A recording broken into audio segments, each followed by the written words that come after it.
We're going to be doing a bit of a workshop. We're going to cover some of the basics of money. I say basics, even though for most people, actually money isn't basic. So if you're sitting there going, I don't know stuff, that's okay. That's most people in the country, not just most students. Ask any questions as you've got them. Use the chat function. Send it on DM in Instagram if you prefer. Shandon will keep an eye on that. But do use this opportunity to get all of your questions answered. And hopefully, in an hour's time, you'll come out with a bit of a plan for what you want to be doing over the next kind of weeks and months and maybe the next year or a couple of years while you're at uni. So next slide, please, Mr. Shandon. Shandon is going to be our Chris Whitty today. So we're going to cover two main topics. We're going to look at the fundamentals, and then we're going to actually have the practical session, as we said. But as we go through the fundamentals, hopefully you'll have little notifications that you can put down for yourself so that when we do go practical, you've got some ideas already. So we are going to look at the psychology around budgeting, but around money in general. You won't surprise you to know there's a lot of psychology. There's a lot of history and family background and how friends behave that influence how we manage our money ourselves. And then we're going to look at some of the real foundational elements of money. And in particular, there are three. There's budgeting, which we know is the word everybody hates. But if there's one thing I hope you take away from today, it's that without budgeting, everything else becomes really much more difficult than it needs to be. So we're going to look at budgeting, we're going to look at debt, and then we're going to look at savings and how you can maybe start to get some savings going, even maybe while you're at university. We're going to then get to the practicals. We're going to look at your personal balance sheet, and we're going to start sorting out your money. And when I say we, I mean you are going to sort out your money. This is not show and tell. This is not homework. No one else is going to see it. The idea is that you become more comfortable with your money. After your relationships, money is the most precious thing to most people, including me. So make sure that you are getting a good handle on it as much as possible, as early as possible. And again, do ask any questions. There really is no such thing as a dumb question when it comes to money. So feel free to ask them however you're comfortable. Next slide, please, Shandon. So I just wanted to start with a bit of optimism. I am the sun will always shine kind of person. But when it comes to the economy and when it comes to the market and when it comes to recessions, the sun really does always shine. We just can't always see it. And right now we are in what's known as a market contraction. Everything's kind of getting tighter. Money is getting more difficult. Cost of living is going up. People are struggling to pay their bills. And so we may tip into an actual recession. We may avoid an actual recession. But however you look at it and whatever you call it, things are feeling not great. But this happens a lot. So if you look at this graph that I've put up, this is an American graph, but the UK and the US tend to kind of sort of follow each other. So this is roughly accurate, even in the UK. If you look back at the start of the graph on the far left-hand side in 1950, you'll see a big blue mountain, and then you'll see a little red valley. And then you'll see a blue mountain, and then a red valley, and a blue mountain, and a red valley, and then a very big blue mountain, and a red valley, and so on, and so on, and so on. The blue mountains are periods of expansion, which is the opposite of recession. It's when the economy is really good. It's when markets are going well. There's plenty of money. There's plenty of jobs. People are saving. People are investing. Times are good. The red valleys are the recessions. And what you'll notice about recessions is, first of all, they happen often. There's one every 7 to 12 years, give or take. But they are much smaller and they last for a much shorter time than do the good times. The bad times happen, but they don't last nearly as long, at least historically. We have no reason to believe that the future won't be at least sort of the same. But the reason I wanted to bring this right up front is that even if we are in a recession, even if times are a little bit crappy at the moment, forgive my French, we will come out of it. And so our goal today is to help you and us to have a think about how we can manage our money so that when the recession ends and as the recession comes to an end, we can be in a better position to then take advantage of the good times. And so that's really kind of the message that I really was hoping that you would get from this graph. The red happens all the time, but it's really very small. You have to get through it in as good a position as possible, but the sun really does come back out again. So next slide, please. So let's look at kind of where we get our thinking about money from. Because if you can understand, hello, good afternoon, welcome, welcome. If you can understand how you personally think about money, then you become the master of your money. If money drives you, you are a slave to your money. So that's really, it all happens up here. A lot of money happens up here.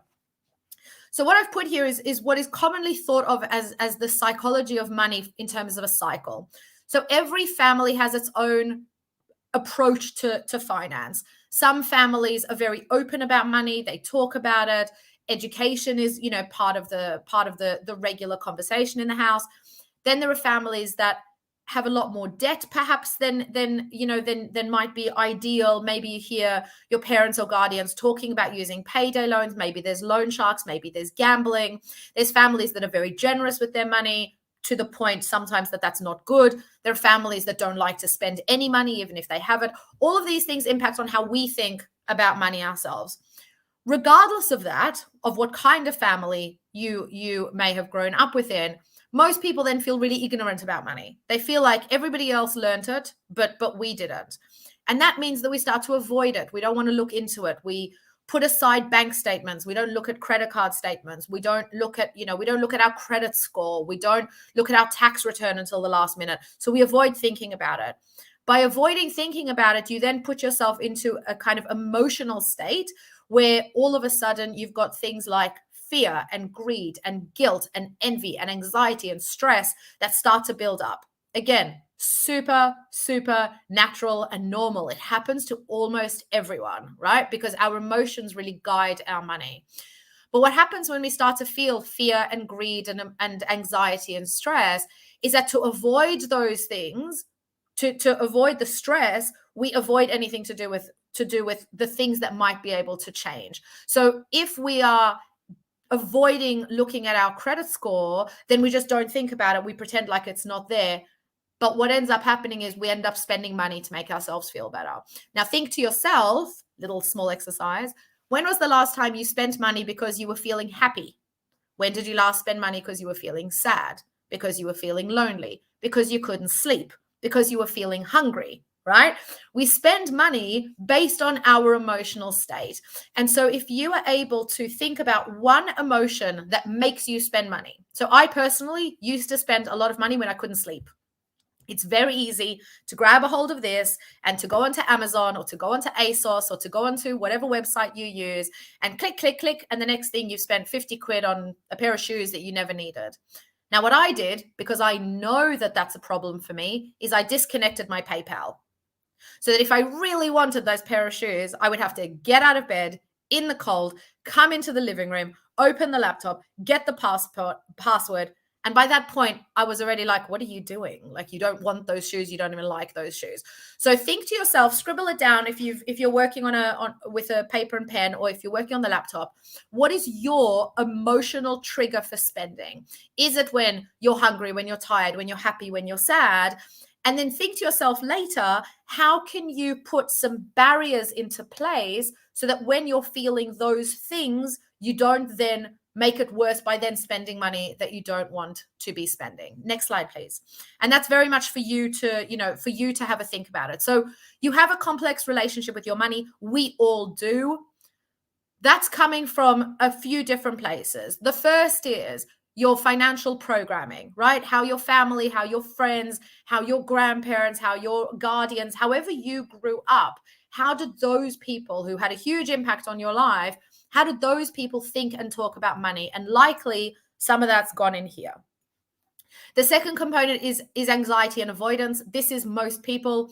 There is a reason why they reckon 1 million people are doing their tax returns today on the due date instead of at some point in the last 2 months, because people just avoid it, right? Put it to the side, put it to the side, put it to the side, but it never disappears. So then you have this mass panic on the day that it's due. And of those 1 million people, anyone who doesn't submit on time today will then get hit by a fine. So it's adding money onto anxiety, which brought about avoidance. Again, super common. So if you're thinking, oh yeah, I've done that, you're one of millions, tens of millions, hundreds of millions. The question is, what can you do about it?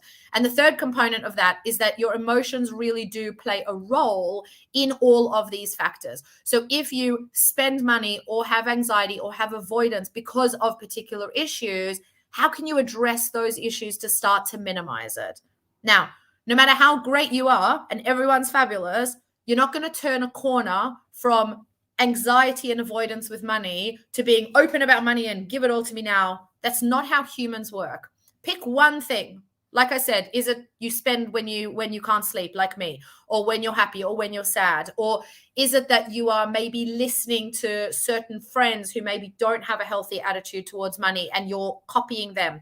What's one thing you can do? One thing is how you change your life. What's one thing that you can do to make that complicated relationship with money a little bit less complicated? And that's something for you to really think about. If you've got any thoughts, pop them in the chat. I'd love to know what people are thinking. And as I said, you can put it in private, but I'd be really interested if people are happy to share what you think your money trigger is, so that people can see that they're not alone. Next slide, please, Shandon. So if we have a look at how to shift your mindset, and this is when we start to think about really practical things that you can do. The first thing is, what are your goals and objectives in the short term and in the long term? Now, short term could be by Valentine's Day, right? And short term could be by the end of the year. Long term could mean at the end of university, and it could mean at retirement. So it's very much what you're thinking. But what are your goals and objectives? Now, think if you wanted to be a premiership footballer, right? What are the things that you would do? You would think about your fitness. You would think about your eating. You would think about what team you're playing with and what kind of people you're hanging around. You would think about having to do training first thing in the morning. Money is no different. What are your goals? What are your objectives?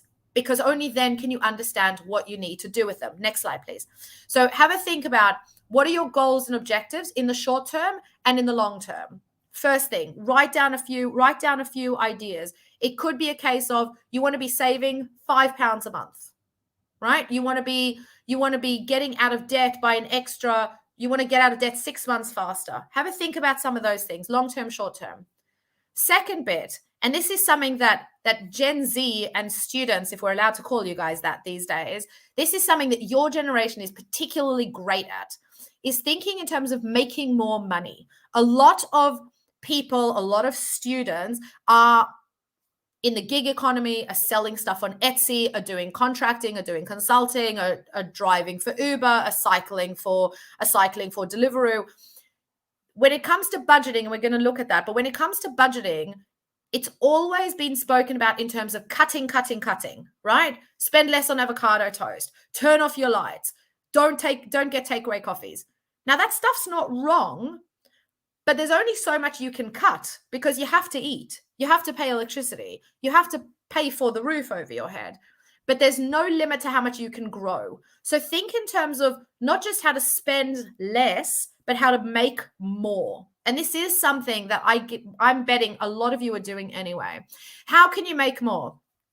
You can leverage your network, the people that you know. I've got my best friend's 10-year-old daughter is now putting together a newsletter for her school. It's hilarious. She charges 20 pence a copy of this newsletter, and she does it once a month, and she's got 50 kids who've signed up, so she makes £10. It's a huge amount of money for her, right?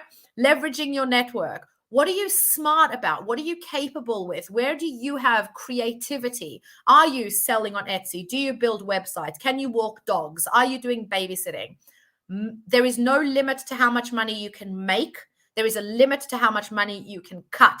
Plus, making money, loads more fun than cutting out coffee. I think and hope you will all agree with me. Next slide, please, Shannon. Third thing, and this is the most important, and this is the toughest thing when it comes to social media and everybody else out there that wants a piece of us. Minding your own business. Think about what you are doing. The second Kylie Jenner wore that ridiculous dress with the lion thing, everyone was all of a sudden trying to find the dress. Kylie Jenner can afford to spend $2,000 on, a hairbrush. Most of us can't do that. Think about your own business. Think about your challenges and how can you find solutions and get to results on things that you want. Don't look backwards. Don't get angry at yourself.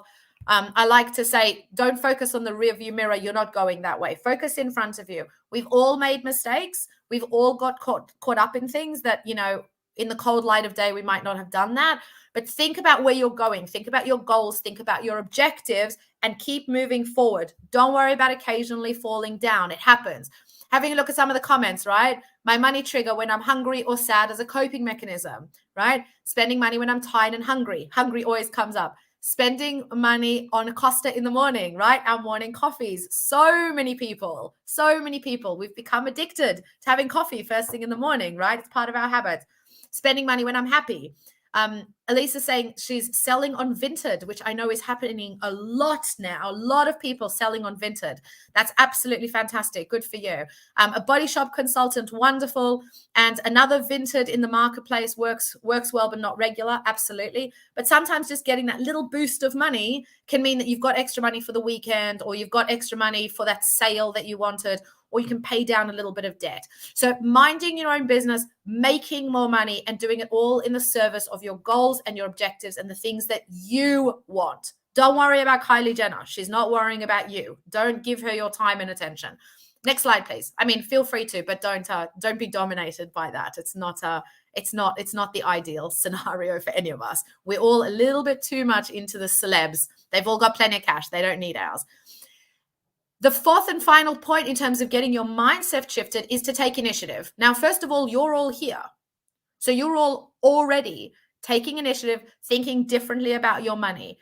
Everyone says that they want to get smarter with their money, but then they turn on Love Island. Not judging Love Island. I'm just saying you only have so much time and so much money. Where are you putting those things for you? Where are you putting those things for you? So take the initiative, think differently. Few people making cupcakes, love that. And tea, fantastic. Loads of ways of making money. Take the initiative for you. How can you make £100 before the end of the year? If you had to make £100 before the end of the year, how would you do that?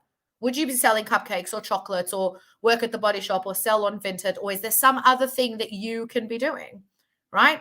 Think about £100. That's all it is. Don't think about 1 million. Think about 100. How can you do that? What can you do? What are your skills to get you to make a free 100 quid a year? And in June, we're going to email all of you and see how you're getting on. Next slide, please. So let's talk about the easiest thing that you can do for your money, which is to budget it well. And I know that budgeting is the most boring word in the English language. I hate it myself. But if you can get your budget right, everything else becomes a little bit easier. So, Shannon, if you could go to the next slide, please, that'd be grand. Okay, so this is how budgeting works. Everyone makes out like it's really complicated. It really isn't. This slide is all you need to know about budgeting. In the middle is the money that you have coming in. Now, maybe it's a job, maybe it's your student loan, whatever it is, that's the money that's coming in. On the left-hand side, you're spending more money than you have coming in, right? That light purple part at the top where I've written where you get poor, that's hyperbolic. But if you're spending more money than you have coming in, that money somehow has to be gotten from somewhere, right? Because you're spending it. More likely than not, you're using debt, you're using credit, you're using a credit card, you're using buy now, pay later, you're using an overdraft facility. If you're spending more money than you have coming in, you're using debt in order to do it. If you are spending less money than you have coming in, that little purple bit where I've written where you get rich, also hyperbolic, but that's the money where you are able to start building personal wealth. That's just the reality of it, no matter what name you put onto it. So next slide, please, Shandon. So really what you want to be thinking about is how can you move from spending more money than you have to the amount of money that you have to less money than you have, because that's the difference from living in debt. And we're going to, in a second, see why debt is the problem that we all talk about. Moving from debt to being balanced, having exactly what's coming in, going out, right? Nice equilibrium there, to having more coming in than is going out. And that extra bit, that's where you can support causes, that you're interested in, where you can invest. And I know a lot of people are interested in investing, where you can start a business if you want to, where you can pay down debts that you've got from before. You want to be on the right-hand side. Now, a quick little asterisk to all of that. Very difficult while you're at uni. It just is, because uni, by and large, you will have less money coming in than you have going out. We know that a lot of students' student loan covers their rent and then leaves them 50 quid at the end of the month. I don't know if you're in that, if you're kind of in that boat. Let us know how much money you have left over after your student loan comes in. But while you're at uni, it's very difficult to live within your means when the means that you have are so small. But if you are dramatically overspending, then you graduate uni with a big amount of debt. And I'm not talking student debt. We're not worried about student debt at all. I'm talking about having a £2,000 overdraft, or having a bank loan, or having payday loans, or having buy now, pay later. So in an ideal world, you would look at your spending in one of two ways. Next slide, please. The first is you'd look at the good kind of spending. And this is the stuff that you need. Like, you need to eat, right? We hear all the time that people are cutting down on their food because they can't afford it. Being healthy, physically healthy, is much cheaper than being sick, right? So when we hear about people who aren't eating enough, or who are not eating so they can use that money for other things, that always is a little bit of a warning alarm, because the quickest way to get sick is to not look after yourself, right? So the stuff that you buy in order to stay alive and to keep yourself healthy, to help you to succeed. So getting to class, we know people are currently struggling with transport, for example. We know that people in London are missing early morning classes to avoid paying the on-peak tube fare. And a lot of universities in London are starting their classes at 10 o'clock so that you don't have to take you can take an off-peak tube instead of an on-peak tube, right? And then also to have a great experience. Nobody wants to go to uni and spend their evenings kind of under a blanket and watching BBC and eating baked beans, right? That's not what uni is about. Sometimes it's like that, but you don't want that to be the experience. So if there's a great speaker on campus, if there are great opportunities on campus, if your friends are going out for a meal, if people are going, I don't know, paintballing, you want to be able to do that as well. This is good spending. This is the kind of spending that you do and you lean into it and you have fun, and it's using your money in the right way, not judging, right? We're just telling the truth in this room. People do what people want to do. But this is good spending. The next slide, however, is what we say is not such great spending. This is what I refer to as the Instagram spending. This is buying stuff that you don't need with money you don't have to impress people who don't give a crap, right? Again, not being judgy, just calling it what it is. So I went to a cafe a few weeks ago, and there was these 3 girls, and they must have ordered, I'm not even kidding, like 15 plates of food, and they spent 10 minutes getting it all perfect. And then they took a bunch of photos, and then they had a little bit of each thing, and then they left. First of all, what a waste of money. What a waste of food when people are, having a hard time affording it. Terrible for the environment, terrible waste. And why? So they can get the perfect Instagram picture. I'm not judging. I'm just saying, think whether that for you is the kind of spend that you want to be doing. The point around money, next slide, please, Shandon. The point around money is to be mindful so that you spend it in the best possible ways for you. And that might be if you're an Instagram influencer and you're getting the meal for free and this is how you make your money. I still don't love the waste, but that's one thing. But if you're doing it so that your friends think that you're living a kind of life that'll make them jealous, if that's why you're doing it, think about whether that's the ideal way for you to be spending your money. And also think about whether that's the kind of message you want to be putting out when everyone is struggling a little bit. So really not judging. I get a coffee every single day, not judging. I'm saying think for yourself whether the money that you're spending is making you happy, is giving you joy, is strengthening you and your friends, or whether it's to get a bunch of likes on social media, whatever channel you're using. I'm not going to read the tips and hacks. Do feel free to take a screenshot. I saw somebody asking if there will be access to slides. I think the recording will be put in, so you will be able to find them. But screenshot this, just a handful of tips and hacks of how to make your money stretch a little bit further. So we're going to just count down, and then we're going to move to the next slide. So 3, 2, 1. Next slide, please, Shannon. Thank you very much. All right, so let's talk about clearing debt. When we were talking about the far left-hand side on the screen, the pink, the bit where you're overspending, this is why we talk about it being a cycle of debt, because economists like me, we're not very creative with how we call things. It's a spiral of debt because it literally looks like a spiral. We're not cool people. We're just not. So what happens? You spend more money than you have. You're on the far left-hand side of that graph. You're spending more money than you have. So you have to borrow in order to cover it, right? Because how else are you going to do it? So you borrow money to cover it. Then your next student loan drops or your next salary drops, and a chunk of that money now has to pay off that debt. So now you're starting the month already with less money than you had the previous month because you've had to put that money into covering your debt. So what happens at the end of the month? You've run out of even more money because you started the month with even less money. So the left-hand side becomes an even bigger light purple area.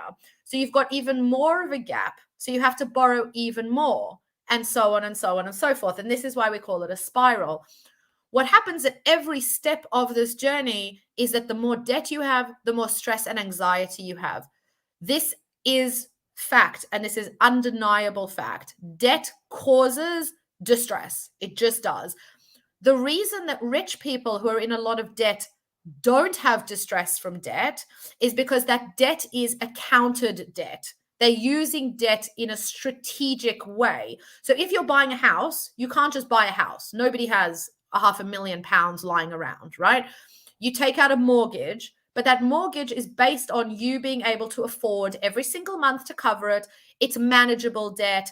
If you're taking out a payday loan, which is doubling in size every 2 weeks, the stress from that for some people is actually more than they can handle, which is why one of our biggest messages is, if you need to talk to somebody about your debt, please, please, please reach out to somebody. It is never as bad as you think it is, and there are a lot more people than you think there are to be able to help you. So if you're not comfortable reaching out to friends or family or your university, drop me a message, okay? But don't fight this stuff by yourself because it can feel overwhelming. It can feel like you're the only one who's going through it. I promise you, you're not. Don't suffer through this stuff by yourself if it's causing you anxiety. So promise me, follow us on TikTok, get in touch, in the many ways that the guys will be popping up. Next screen, please. So just very, very quickly, these are the average stats across the country. This is not specifically students, this is in general. But what you'll see is that the average person is paying over £900 a year just in interest. Just in interest. That's not paying off the debt. That's not paying for anything else. That's literally just paying off the interest. What is interest? Interest is the penalty for debt. Interest is the gift you get for saving. It's the penalty you pay on debt. And what we currently have, we're not going to get into it because I'll go on about it all day, but we've got increasing interest rates because we have increasing inflation. Those two things go hand in hand. If inflation goes up, so do interest rates. The more interest rates go up, the more expensive your debt gets. And so in a year's time, that 911 will probably be more like 1,200 because debt becomes a lot more expensive. And this is why debt becomes a spiral. And this is why debt causes anxiety. Next slide, please. And I just realized we should snap through these and then we'll get to the more practical ones. Please do jump in any questions as you've got them. So if you do have any debts, list them in order of APR. So if you've got a credit card, that'll probably have 27% APR, which means that it doubles every 3 years. Quick fun fact, if you take the number 72 and you divide it by the interest rate, the result is the number of years it takes for the interest for the money that you've borrowed to double. So what do I mean? So let's say you've borrowed £1,000. and the interest on that £1,000 is 20% a year. 72 divided by 20 is, let's call it 3.5. It means that after 3.5 years, you don't owe £1,000, you now owe £2,000. Right? 72 divided by the interest rate is the number of years it takes for the amount that you owe to double. So list all of your debts from the highest APR to the lowest APR. So let's say you've got 3 debts. You pay the minimum into the cheapest, you pay the minimum into the next cheapest, and then you pay as much as you can into the most expensive debt. Always pay the minimums. If you miss a minimum, you're going to get hit by charges. So always pay the minimum as much as you can. Once you've paid off the top one, you pay the minimum into this one and as much as you can into this one, and then so on and so forth. And that's called the snowball way of paying off debt. We've got a whole thing in the platform, which somebody will put a link to explain this in more detail. APR is the good question. So APR is the interest rate penalty on a particular debt. Okay. The only thing you need to remember is that the P, as if it stands for, it doesn't really, it's the P means pay. Think about it in terms of pay. So AER, thank you very much, there you go. So AER is the interest on savings. So think of the E as being earning, and APR is the interest on debt. Think of the P as paying. So if you're earning, you want the highest interest rate possible, and if you're paying, you want the lowest interest rate possible. Okay, so the APR is the measure of how expensive the debt is, or in the case of savings, how good the reward is for savings. P is for paying, E is for earning. Apart from that, don't worry about the rest of it. It's all just designed to confuse you. Okay, a couple of questions while Shandon moves on to the next screen. Does this debt statistic apply to student loans? No, it doesn't. The average student will graduate with £45,000 of student debt. In addition to that, whatever payday loans, credit cards, overdrafts, and the like that you have. So no. So the student debt statistics are £45,000 on average per student. If, just as a quick one, and we can go into it more if people have questions, we can run follow-up sessions. If you are going to be graduating into a job that will earn more than £65,000, think about repaying the debt early. If you're earning less than £65,000, by and large, it's not worth worrying about it. Okay, we can go into that more in a future session. We're not going to cover that today, but £65,000 is the number you need to think about. And your percentage rate, thank you very much. Is there anyone we can talk to at the university to go through our debt? So if you get in touch with student support on your campus, they have amazing staff. We work with these guys all the time who'll be able to help you. I would suggest, if you're able to, have a look in some of the learning inside the platform because there's a lot of stuff on debt. But if you want to sit with somebody in particular, you can talk to Citizens Advice, or you can talk to somebody on your university campus. Those guys are really, really great, and they'll be able to help. If APR will be high, do we pay more interest? That's exactly right. That's exactly right. If APR is high, you're paying more. If AER is high, you're earning more. So think about the P and the E. Think about the P and the E. All right. What are these minimum debts? Mazanti, I'm afraid I don't know. I don't know what you mean. Just if you could just give me a little bit more information about your question, then we can have a look at that. All right. So looking at savings before we get practical. 2 types of savings you should consider while you're studying if you are able to at all. The first is an emergency fund. If there is one thing we learned from COVID, it's that, forgive my French, the shit hits the fan, right? No one saw a global pandemic coming. The point of an emergency fund is to enable you to be able to pay for the things that go wrong. So your bike gets stolen, you drop your laptop, your mobile falls into the toilet. That apparently happens a lot. I'm a little bit confused about that. Those kinds of emergencies is what an emergency fund is there for. So an emergency fund is a small pot of money. At university, ideally, you'd have a couple of £100, which should cover most of the things that can go wrong as a student, that you leave to the side, you forget about it, but it's there when you need it, okay? A sale at Guess is not an emergency. as much as we'd like it to be. Neither is a sale on Ryanair or the Eurostar. Think about whether you can afford to be putting aside £10 a month. If you can, you want to be putting aside into an emergency fund. The ability to sleep and to breathe better if you know you've got some money to the side, I cannot overemphasize how much better you will feel if you know you've got a bit of an emergency fund set aside. Then short-term savings goals. This is going to be more difficult while you're studying. Most students don't have enough money to be saving a lot.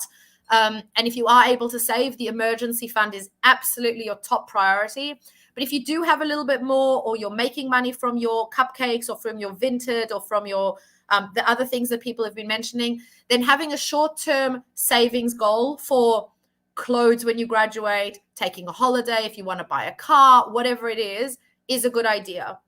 Later on, and I wouldn't worry about these at all for now, the second you start working, make sure that you're set up with your pension at your company. Being 65 and 70 seems like a really long time away, and it is, which is why you should start saving early. And if this is the kind of thing you want to talk more about, let us know, and we'll do another session about longer term savings. And also investing. We're not covering investing today, but if it is something that you're interested in, let us know in the chat and we'll set up a session to go just on investing. But for now, all I'm going to say before Shandon switches slides is that you can't start investing until you have some savings. You have to have some money in order to start investing. So if that is something that you're interested in, then start saving a little bit now. Now, very quickly, your university will have student advisors. Absolutely, what Louise said. All the universities have money advisors on campus. Speak to your university. They would love to chat with you about this. These guys are amazing. Definitely talk to them. How to find the best AER for savings. Is there a particular savings we should do, like ISAs or something better?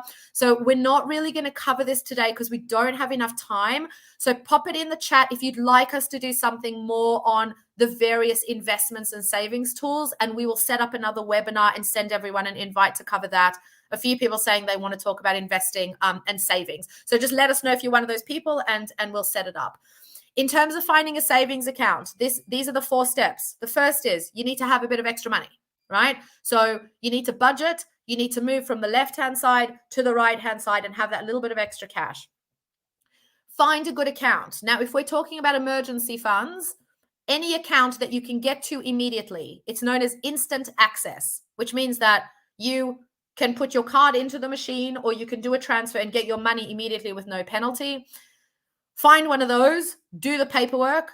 The paperwork is often the bit that puts people off. Filling out a form or going through 3 slides on an app is enough to put most people off savings. Don't be that person. Set aside 5 minutes. 5 minutes, it's all it'll take. Set aside 5 minutes and open an account, because it is the reason most people don't do it. Then set up a standing order if you can. The best thing to do is let the technology do the heavy lifting. Think about when the government takes taxes. The government doesn't come to you at the end of the month and say, give me my tax. They take the money straight out of the paycheck because they know that the only time you have money is the second you get the money. Whether it's your student loan or whether it's earnings, set up a standing order for the day that stuff drops so that immediately £10 a month goes out of your account. You won't notice it. I promise you won't notice it. Take £10, set it up, put it in a standing order. At the end of the year, you'll have £120. And if every few months you make that £10, £11, £12, £15, £20, whatever it is, you won't notice those extra couple of pounds. The bit that you will notice when you set up a savings account is doing the paperwork to set it up. Everything else, once it's set up, you won't even notice. You just won't. It's about getting into that habit. Next slide, please. Now, again, a couple of tips and hacks generally about recession. Do a screenshot, have a look. If you've got any questions, pop them in, but we're not going to run through them because we won't have any time. So we're going to change slides in 3, in 2, in 1. Thank you, Shandon. All right. So a few people have said it. My guys will track who is interested in kind of investing and saving. There is a lot in the platform, but we can always run a session. But at a super high level, what's the difference? And it's this. Saving is about parking your money. It's about putting it somewhere safe. Investing is about making your money work for you. And that is the difference. Saving is low risk, except for inflation, but we're not going to get into that. But saving is basically low risk. You take an amount of money, you put it into the bank keeps an eye on it for you. Investing, you take your money and you buy an asset, you buy something with it in the hope and with the expectation that at some point that will then make you more money. And that is the difference between saving and investing. We will run a session about it. We'll go into it more deeply and look into ISAs and the rest, but really important to understand that they are very different creatures. They're very different things when you're managing your money. So savings is about the money coming in, the money going out, and the difference. Investing is where you build long-term wealth. You cannot, mathematically, you cannot build long-term wealth through savings. And here's why, and then we're gonna move on and take some questions. Here's why. What did we say? 72 divided by the interest rate is how long it takes for your money to double, right? The average savings account is paying 2%. So how many years will it take your money to double? 36 years, right? Think about how old you are. Add 36, you're pretty much retired or approaching retirement, right? Investing on average returns 10% a year, which means that it takes 7 years for your money to double, which means that if you are 35 years away from retirement, your money will double 5 times. And that's why investing is the only way to build long-term wealth. But while you're at university, set aside an emergency fund. If you do that, you're already ahead of the vast majority of people. So Shannon, please move to the next slide and we'll quickly have a look. Any tips on how to not fall into peer pressure of spending money? Yeah, so this is something everybody struggles with, especially today. There's a few things that you can do. The first is the people that you are friends with and the people that you hang out with are the biggest peer pressure that you have, right? So one of the most important things you can do for yourself, not just for your money, is to have friends who are trying to achieve the same things and who are pointed in the same direction, right? If a lot of your friends are blowing money on Shane every week and you don't like that, it's going to cause some tension. So I'm not saying dump your friends. I'm just saying be mindful that friends are a huge amount of pressure. The other thing, apart from choosing your friends carefully, is making sure that you have a handful of excuses, right? And being really honest about it. You know, guys, I'm going to come out for dinner, but I'll join you for dessert. I'll join you for dinner, but I'm not drinking because I don't want to spend the money. I'd rather spend the money on other things. I'm really sorry, friend, but I can't go on a destination, hen's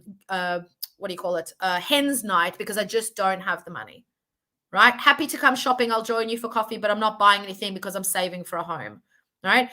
You can either be honest, which, you know, not everyone is always comfortable with, or you can come up with a bunch of excuses. When I was at uni, I would often say I was on antibiotics, so I couldn't drink, right? It's a bit of a white lie, but it was easier. I didn't want to, you know, I had a lot of friends who had a lot more money than I did. I didn't want to feel like the skint one. So, you know, I can't go drinking because I'm on antibiotics, but I'll come out with you guys, but I'll have a Coke. Right? So think to yourself, have some things that you can say so that when it comes up, you've already got it there, whether it's the truth or it's a little bit of a white lie. This is one of the only times that I think a little bit of a white lie is kind of okay if it makes you feel more comfortable and less self-conscious. When it comes to the kind of peer pressure that we're all experiencing from social media, the one kind of obvious mummy piece of advice is don't follow social media.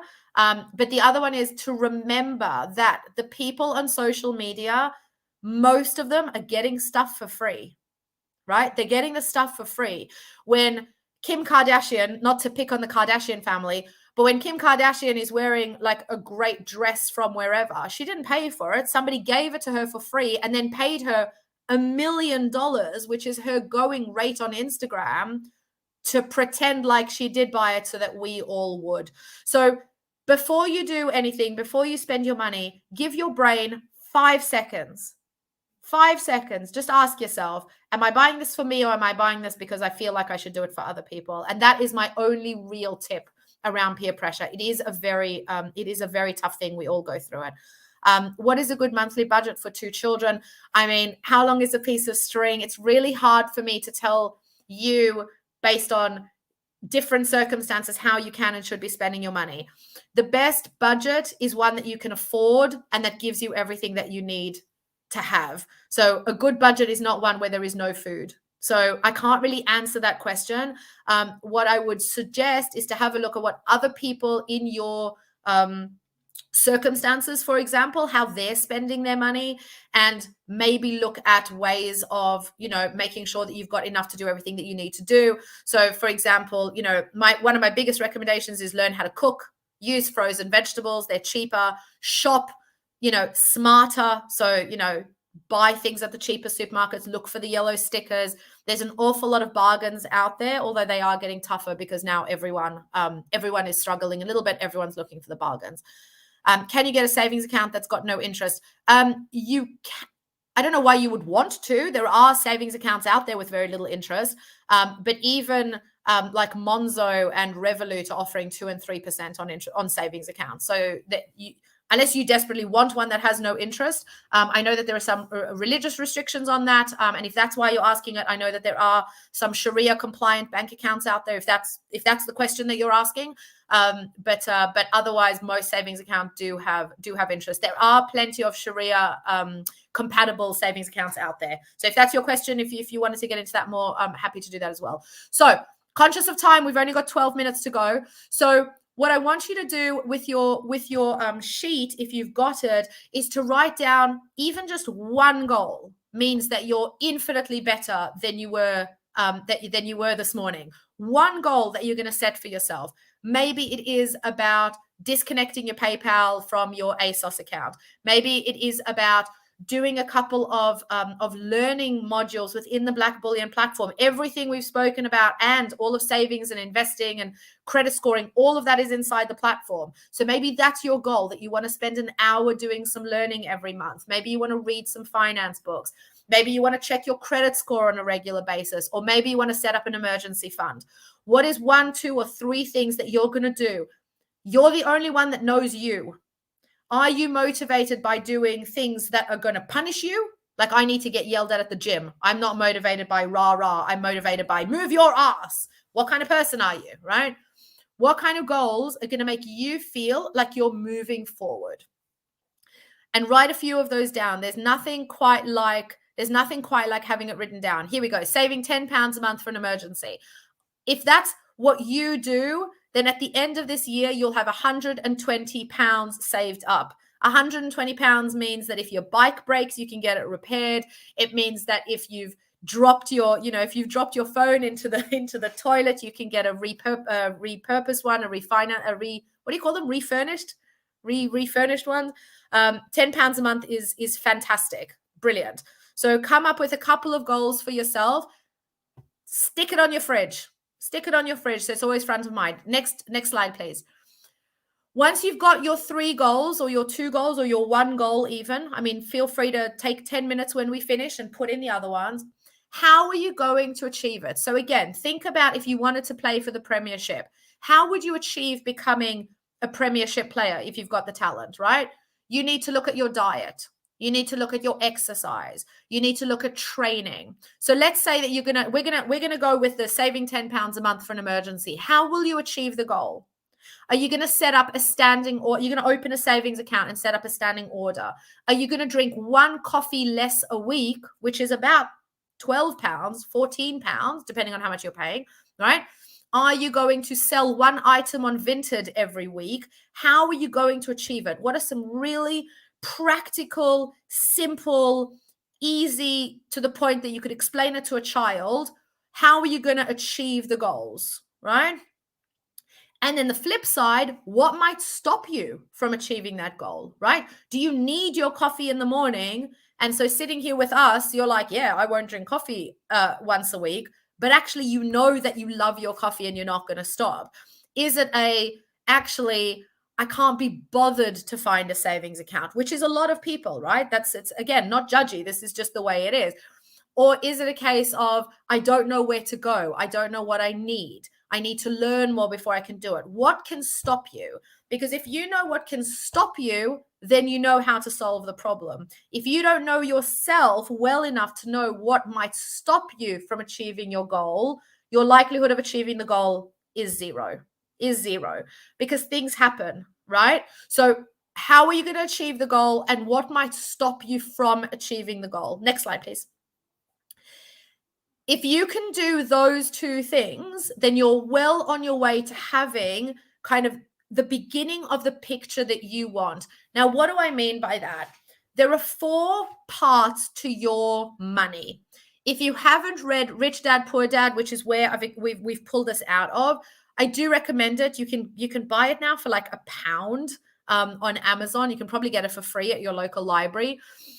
But there are 4 elements to your money. This is your personal balance sheet. There are 4 elements to your money. You have income, which is money coming in. You've got expenses, which is money going out. You've got assets, which are things that you own, OWN. Things that you own are assets. And things that you owe, OWE, like debts, are liabilities. So money coming in, money going out, things that you own, and things that you owe. Next slide, please. So to think of some examples, your income is your primary income, let's say, is your student loan while you're a student, or is a salary while you're, if you're in work. And your secondary income could be money that you're making on the side for Deliveroo, the people selling cupcakes, the people that are doing Vinted. That's your secondary income, right? So you got your primary, which is consistent, and then you got your secondary, which may be consistent if it's a second job, or it may be sporadic. You sell 100 cupcakes one week and you sell no cupcakes the next week. Then you've got your expenses, which, as always, are categorized into 2 different buckets. The first is your necessary expenses, your roof, your food, your energy bill. If you've got children, children's medicines and shoes. So the necessities will look a little bit different for everybody, but everyone has necessities, the things that they have to have.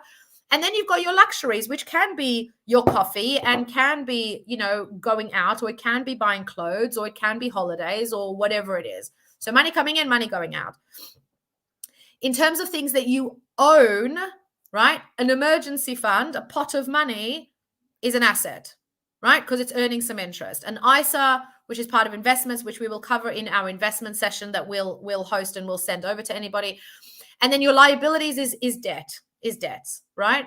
These are the 4 things that businesses have, that humans have. This is the 4 elements of your personal financial balance sheet. Next slide, please. The question is always, what do you do with these 4 levers, as I think of them, right? How does it work?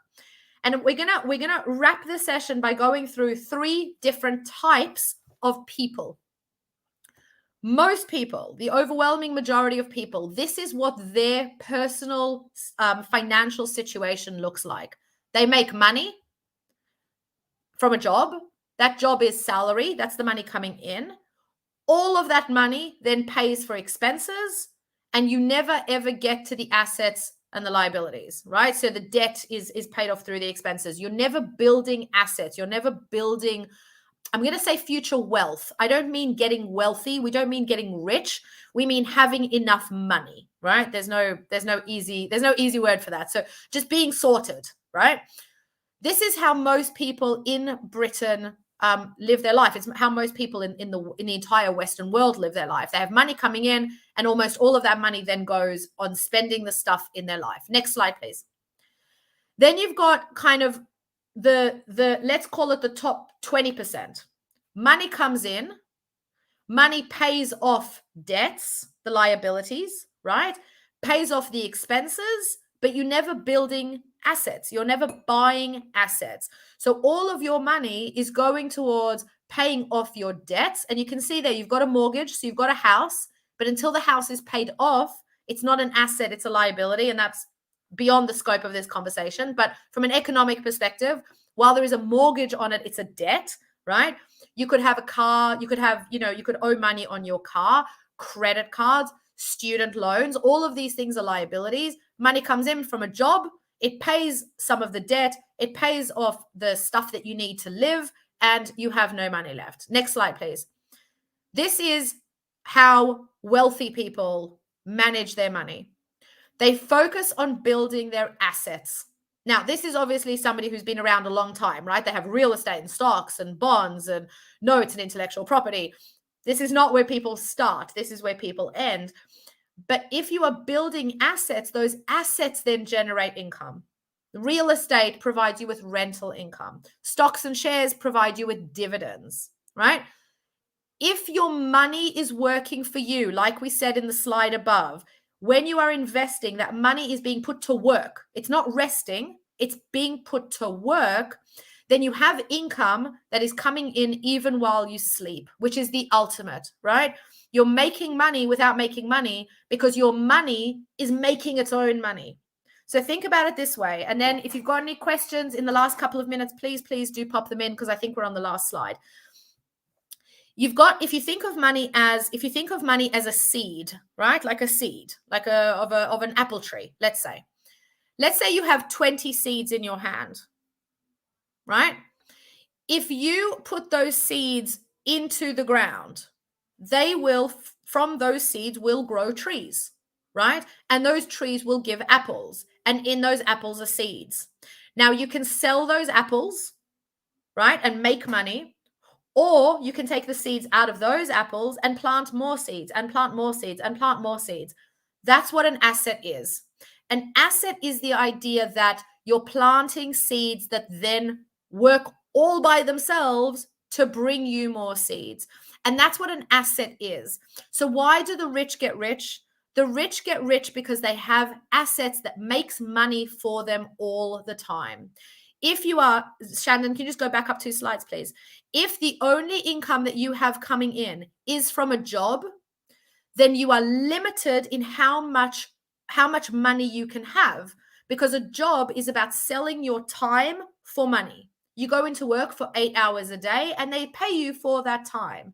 But maybe you could work 10 hours, maybe you can work 12 hours, but you can't work 24 hours. You can't work 24 hours of 7 days. And even if you do, you can only work 24 hours for a 7-day week. But what if your money is working for you? Then there's not just you making money, there's also your assets making money on your behalf. And that is the position that we all want to be in as we make more money and get into the real world and are earning a salary. So if the one thing that you do today is think to yourself, I want to be able to build assets, then what you want to do while you're at university is keep your debt under control, have a great experience, spend your money in a way that is great for you, but don't spend your money in a way that is great for other people. Spend the money in the way that is great for you. So do your goals, think about what you need to do to achieve those goals, think about the blockers. And the second you hang up from us, after you follow us on TikTok or you send us any questions, is open for yourself a savings account, open an emergency fund, put aside £10 a month, and then drop us a note on TikTok or Instagram to let us know that you've done it. And the first 5 people that do, I'll send a book to. I've just decided. That was not programmed. We're going to just do that. So send us a message to say that you've opened that account, and we'll send 5 people a book. Even if you're only doing £5 a month, even if you're only doing £2 a month, £2 a month can make all the difference for you. So I think that's our last slide, Shandon. Is that correct? I think we're at our last slide. Oh, great. So here's just the last 5 things. Again, take a shot. This is the summary. If you've got any questions, please pop them in. Don't live beyond your means. So try and live in the middle. Best case scenario, live on the right-hand side because you're putting £5 a month into a savings account. Don't wait for things to happen. If you've got some skills, if you've got some clothes you want to do on Vinted, if you want to open a savings account, don't wait. Just do it now. Just do it now. Spend 5 minutes and do it now. Take some risks in meeting new people, in trying new things and learning new things. Take 10 minutes and go into the credit scoring module on the Black Bullion platform and understand credit scoring. Like, one thing can change everything. When you are able to, get your pension sorted. But if you are able to do it now, get your emergency fund sorted out. And don't worry that everybody else is sorted, because I promise you, they don't. Most people are just trying to work things out. So don't worry that everybody else is miles ahead of you. They're not. Look after your own business. Focus on the front mirror, not the rear view mirror. Your life is fantastic, and it's only going to get better. We're always here for you. Drop us any messages or questions if you have them. I really hope you found that valuable. I get the impression that we'll be setting up a savings and investing session as well. So we'll keep you in that. Let us know if you enjoyed this and if you found it valuable. Thank you so much for joining us, and have a fantastic, fantastic afternoon. Look after yourselves, and thank you so much for joining us. Have a great afternoon, everyone.